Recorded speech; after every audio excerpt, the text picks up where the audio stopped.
And hello everybody, welcome Year 3 to our history lesson today. We are going to be learning about a really special place called Skara Brae.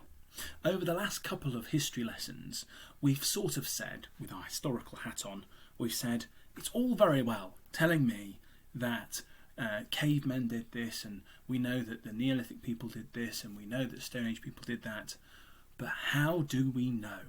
Well, Skara Brae is an historical site. It's actually a UNESCO World Heritage Site, which means it's a protected site across the whole of the world because it's so important about the archaeology, the things that we found in the ground there tell us a great deal about the Neolithic period.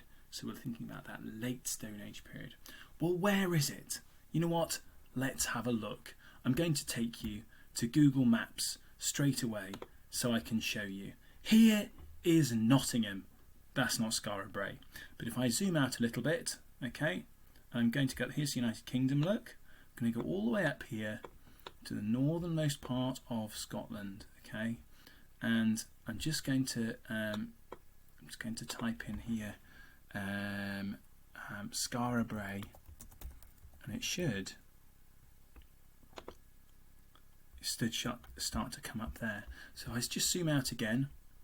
So this is where it is. It's in the Orkney Isles, which you can see here. There's Scotland. It's just at the top off Scotland there. Okay, and that is where Skara Brae is. So Stone Age people had a whole village up there in those islands in Scotland. Now, we do know that some of these islands were actually connected to the mainland during the Ice Ages, which might account for how they got there, because it's notoriously turbulent in terms of the seas and such.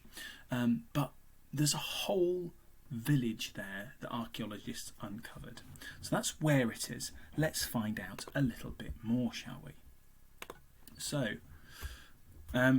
what was Skara Brae? Well, we're going to be finding out more about Skara Brae in today's lessons. We're going to be researching it and doing a piece of work which presents and tells us lots of different bits of information about Skara Brae. If one thing takes your particular interest, then you can go off on that tangent and you can go, yeah, actually, I'm really going to find out more about this, or inside the house, or whatever.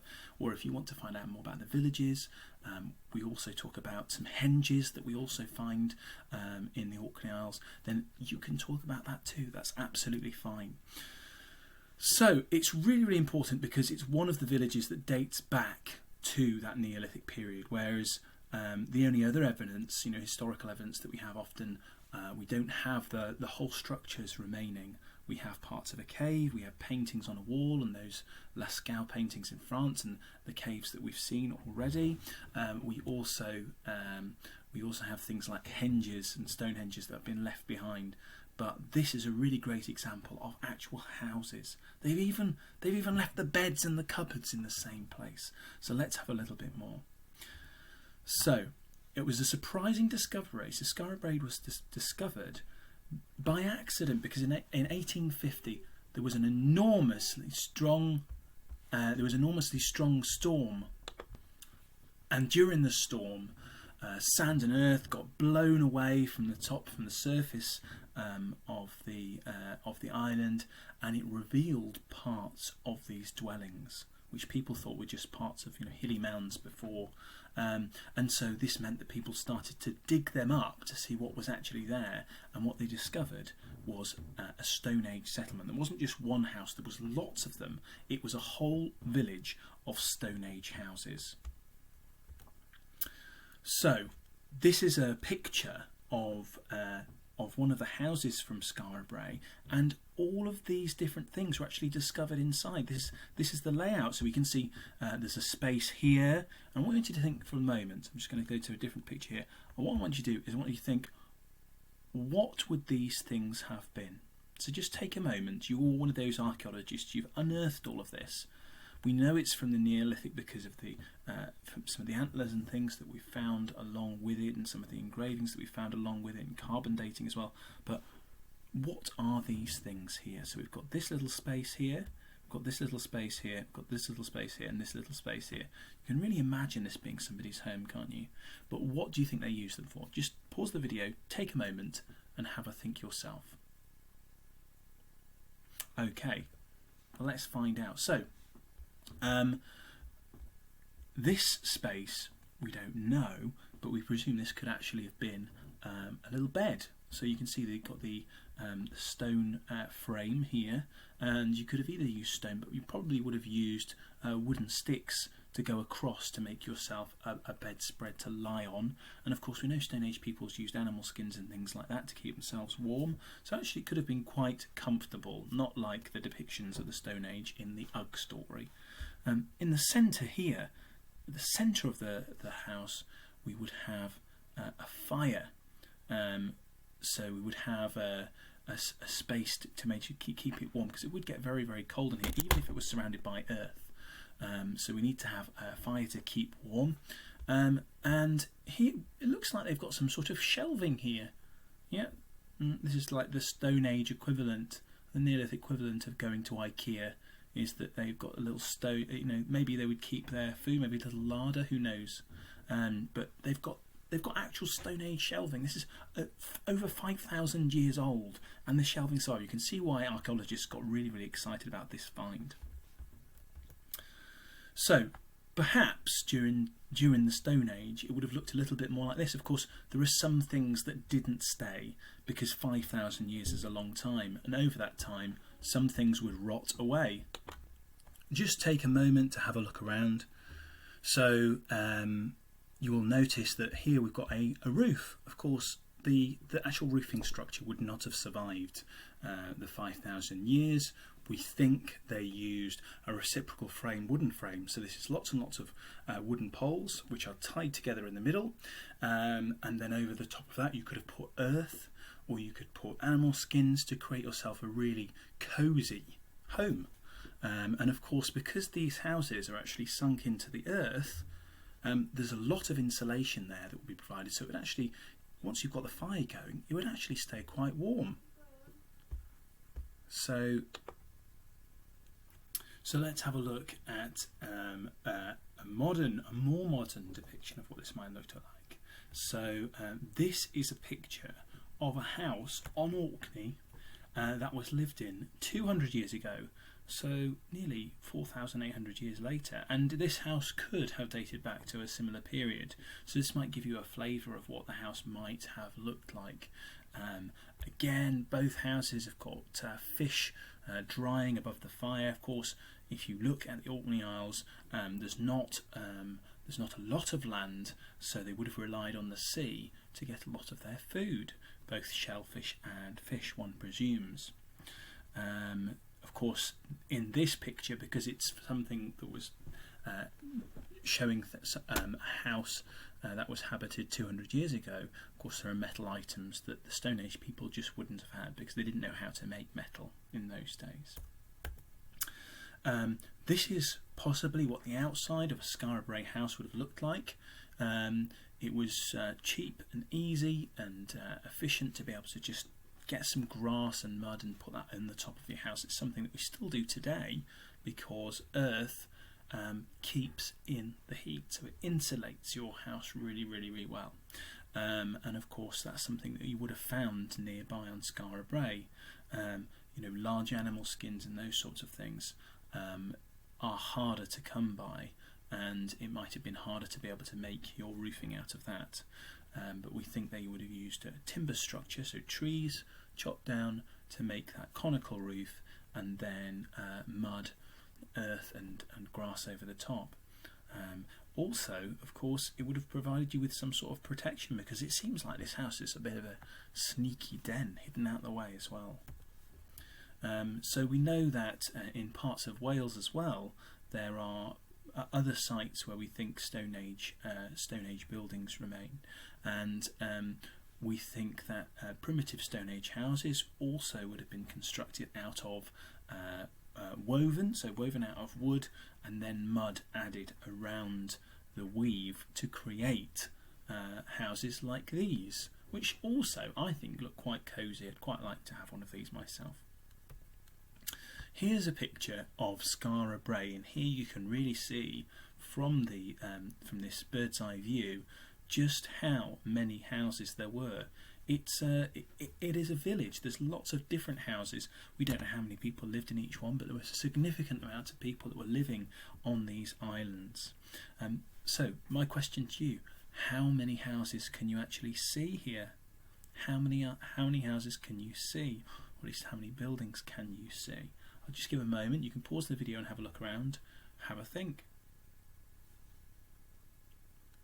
Okay, let's move on. So not only was Skara Brae a village, but we also see other significant Neolithic Stone Age monuments that are nearby, which really mean that it's a very, very important place of late Stone Age activity. So on mainland Orkney, there's the ring of Brodgar Stone Circle and Henge. So it's a bit like a small Stonehenge. We know that we're not quite sure the purpose of these, because there's no story written down or those sorts of things that tell us why they built these henges, these Neolithic peoples. But we do know that there are burial chambers there, that people were buried there, that one assumes that these were quite important places. It would have been quite challenging. These stones weighed an awful lot, so it would have been a huge exercise building these stone henges.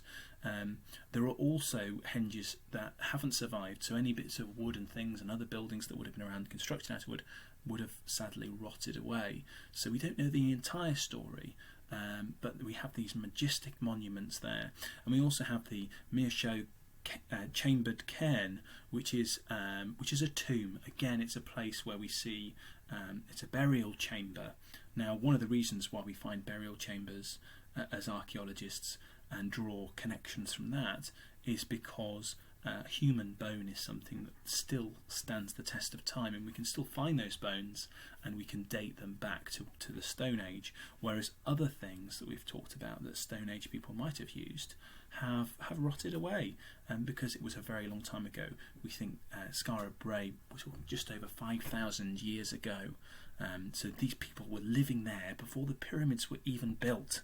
Just imagine that. Just on that, I'm just going to go and jump over here and just talk about, because we said it was the Neolithic, let's just have a reminder.